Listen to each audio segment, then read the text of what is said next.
გამარჯობა მეგობრებო. მოკალათდით, რადგან დღეს უნდა ვისაუბროთ იმაზე, რაც მთელ მსოფლიოს აალაპარაკებს. ჩვენი ლომი, ილია თოფურია, მზად არის ისტორია დაწეროს და ისლამ მახაჩევს აჩვენოს, რომ მისი დრო ამოიწურა. დღეს ჩვენ განვიხილავთ თუ რატომ არის ილია აბსოლუტურად მართალი თავის ყველა განცხადებაში და რატომ გამოიყურება მახაჩევი მის ფონზე უბრალოდ ხელოვნურად შექმნილ ჩემპიონად. ამ ვიდეოს ბოლოს გაიგებთ ისეთ დეტალებს, რომლებიც აქამდე არსად გაჟღერებულა. მოემზადეთ, წინ დიდი გარჩევაა. დავიწყოთ მთავარით. ილია თოფურია არა მხოლოდ სპორტსმენი, არამედ ახალი ეპოქის სიმბოლოა. როდესაც ის ამბობს, რომ ისლამ მახაჩევი მისთვის პრობლემას არ წარმოადგენს, ეს არ არის უბრალო ტრაბახი, ეს არის ფაქტი. მოდით რეალობას ჩავხედოთ თვალებში. მახაჩევი თავის კარიერას მხოლოდ ხაბიბის ჩრდილში აშენებს. ილია კი სრულიად დამოუკიდებელი ძალაა, რომელმაც თავისი მუშტებით გაიკვალა გზა მწვერვალისკენ. ილია მართალია, როცა ამბობს, რომ სპორტული თვალსაზრისით ისლამს დიდი უპირატესობა არ აქვს. სიმაღლეში სხვაობა? სულ რაღაც 6-8 სანტიმეტრია, რაც ოქტაგონზე არაფერს ნიშნავს, როცა შენს წინაშე ილიას ნაირი მატადორია. მახაჩევი და მისი გუნდი სულ წონით კატეგორიებზე და გაბარიტებზე საუბრობენ. რატომ? იმიტომ რომ ეშინიათ ილიას სისწრაფის, მისი ტექნიკისა და იმ წარმოუდგენელი დარტყმის ძალის, რომლითაც მან ალექსანდრე ვოლკანოვსკი დააძინა. ილია სრულიად მართალია, როცა ამბობს, რომ მახაჩევი მხოლოდ მოსაწყენი ჭიდაობით ცდილობს გამარჯვებას, მაგრამ ილიასთან ეს არ იმუშავებს. თოფურია არის მებრძოლი, რომელსაც აქვს როგორც ელიტური კრივი, ასევე უმაღლესი დონის გრეპლინგი. ისლამი კი რეალურად გაურბის ნამდვილ გამოწვევებს, ის ეძებს მოსახერხებელ მეტოქეებს. ილია კი პირდაპირ ეუბნება: მოდი ოქტაგონზე შევხვდეთ და ვნახოთ, ვინ არის ნამდვილი მეფე. ილიას თავდაჯერებულობა ბევრს აშინებს, განსაკუთრებით მახაჩევის ბანაკს. მათი ციან, რომ ილია არ არის ვოლკანოვსკი, რომელიც მოკლე დროში დათანხმდა ბრძოლას. ილია არის სრულყოფილი მანქანა, რომელიც ნებისმიერ წონაში დაამტკიცებს თავის უპირატესობას. ამბობენ, რომ მახაჩევს დიდი გამოცდილება აქვს. კი აქვს, მაგრამ ვისთან?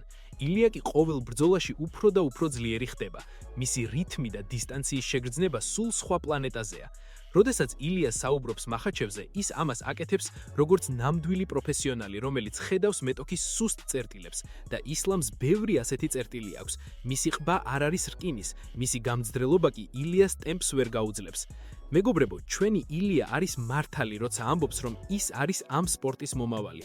მახაჩევი წარსულია, ილია კი აწმყო და მომავალი. ისლამის დრო გავიდა, ახლა თოფურიას ერა იწყება და ვინც ამას ვერ ხედავს, მას უბრალოდ არ ესმის ნამდვილი საბრძოლო ხელოვნება. ილია თოფურია არის ის, ვინც დაასრულებს მახაჩევის ჰეგემონიას და დაამტკიცებს, რომ ქართული სული და ევროპული ტექნიკა ნებისმიერ დაღესტანურ ჭიდაობაზე მაღლა დგას. ეს მხოლოდ პირველი ნაწილია ჩვენი გარჩევის. წინ კიდევ უფრო საინტერესო ამბები გველოდება. როგორ ფიქრობთ, მართლა გაბედავს ისლამი ილიასთან ბრძოლას, თუ ისევ დაიწყებს მიზეზების ძებნას? დაწერეთ კომენტარებში და მე კი შემდეგ თაროხაზზე გადავდივან, სადაც კიდევ უფრო მეტ დეტალს გეტყვით მახაჩევის შიშებზე და ილიას გენიალურობაზე. მოდით რეალურად შევხედოთ. მახაჩევი მიჩვეულია მეტოქეებს, რომლებსაც მისი ჭიდაობის ეშინიათ, მაგრამ ილია თოფურიას არაფრის ეშინია. ილია არის მებრძოლი, რომელიც თავად მიდის ცეცხლში. მახაჩევი კი მართალი არ არის, როცა ამბობს, რომ ილიასთან ბრძოლა მისთვის სპორტულად არაფრის მომცემია. პირიქით, ეს არის ყველაზე დიდი ბრძოლა, რაც კი შეიძლება შედგეს, მაგრამ ისლამს ურჩევნია უსაფრთხო მეტოქეებს ეჩხუბოს, ვიდრე დაუპირისპირდეს კაცს, რომლის ყოველი დარტყმა ატომური ბომბივითაა. ილია თოფურია აბსოლუტურად მართალია, როცა ამბობს, რომ ისლამი მხოლოდ თავისი გუნდის დახმარებით არის იქ, სადაც არის. ილიამ კი ყველაფერს მარტო მიაღწია. შახედეთ მის ტექნიკას, ეს არის ხელოვნება. მახაჩევის სტილი კი, ეს არის მოსაწყენი, დამღლელი და არასანახაობრივი ჭიდაობა, რომელიც მხოლოდ დროს წელავს. ილია ოქტაგონზე სანახაობას ქმნის, ისლამი კი ძილის წამალია მაყურებლისთვის. ილია მართალია, როცა ამბობს, რომ ისლამს არ აქვს ის ჩემპიონური ქარიზმა, რაც ნამდვილ მეფეს სჭირდება. გარდა ამისა, მახაჩევის მხრიდან ილიას გაბარიტებზე საუბარი სრული აბსურდია.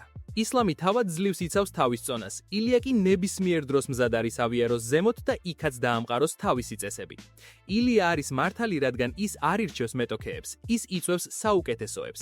ისლამი კი მხოლოდ მაშინ გამოდის სამალავიდან, როცა ყველაფერი მის სასარგებლოდ არის დალაგებული. ილია თოფურია არის ის ძალა, რომელიც ამ უსამართლობას დაასრულებს. დააკვირდეთ ილიას ტვალებს, როცა ის ისლამზე საუბრობს. იქ მხოლოდ სიმართლე და გამარჯვების წყურვილია. მახაჩევის თვალებში კი იქ მხოლოდ გაურკვევლობაა. მან იცის, რომ თუ ილიას მარჯვენა მოხდება, იქ ვერანაირი სამბო ვერ უშველის.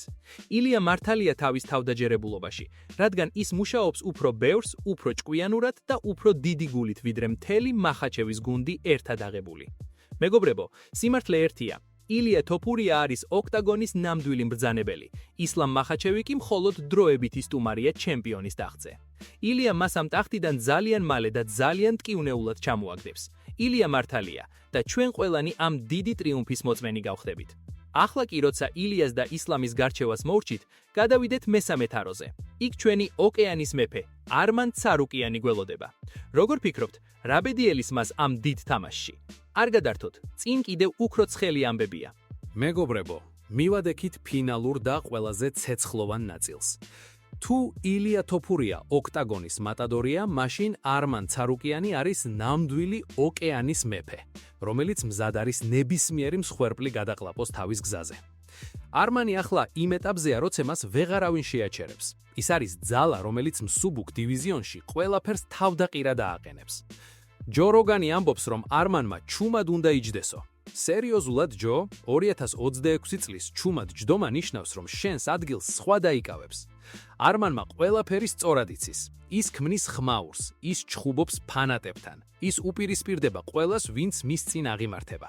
ეს არის ნამდვილი ჩემპიონური ხასიათი. ის არ არის უბრალოდ სპორტსმენი, ის არის მებრძოლი, რომლის ყოველი ნაბიჯი ინფოპროპაგანდაა. ნახეთ მისი ვარჯიშები? ის დარბაზში ისე მუშაობს, თითქოს ყოველი სპარინგის სიკვდილ სიცოცხლის საკითხი იყოს. სწორედ ამიტომ ეძახიან მას ოკეანის მბრძანებელს. ის ნადირობს ყველაზე დიდ თევზებზე და არასდროს ნებდება. არმან ცარუკიანი არის ის ერთადერთი, ვისაც რეალურად შეუძლია ისლამ მახაჩევს თავისივე თამაშში აჯობოს. მათი პირველი ბრძოლა იყო ჭადრაკის პარტია ზებგერითი სიჩქარით. მაშინ არმანი ახალგაზრდა იყო. ახლა კი ის არის გამოცდილი მტაცებელი, რომელმაც იცის როგორ გატეხოს ნებისმიერი დაცვა. UFC-ში კარგად ესმით, ცარუკიანი არის ოქროს საბადოო.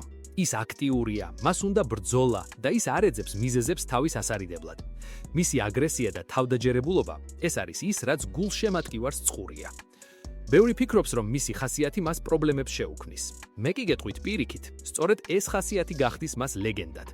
ის არ თამაშობს კეთილშობილ რაინდს. ის მოდის იმის წასაღებად, რაც მას ეკუთვნის. არმანი არის ის აკულა, რომელმაც ჩემპიონის სისხლის გემო იგრძნო და სანამ ბოლომდე არ მიაღწევს მიზანს, არ გაჩერდება. თუ ისლამი და ილია ერთმანეთში გარგვევით არიან დაკავებულნი, არმანი ჩუმად, მაგრამ მძლავრად ამზადებს ნიადაგს დიდი გადატრიალებისთვის. მეგობრებო, დაიმახსოვრეთ ჩემი სიტყვა.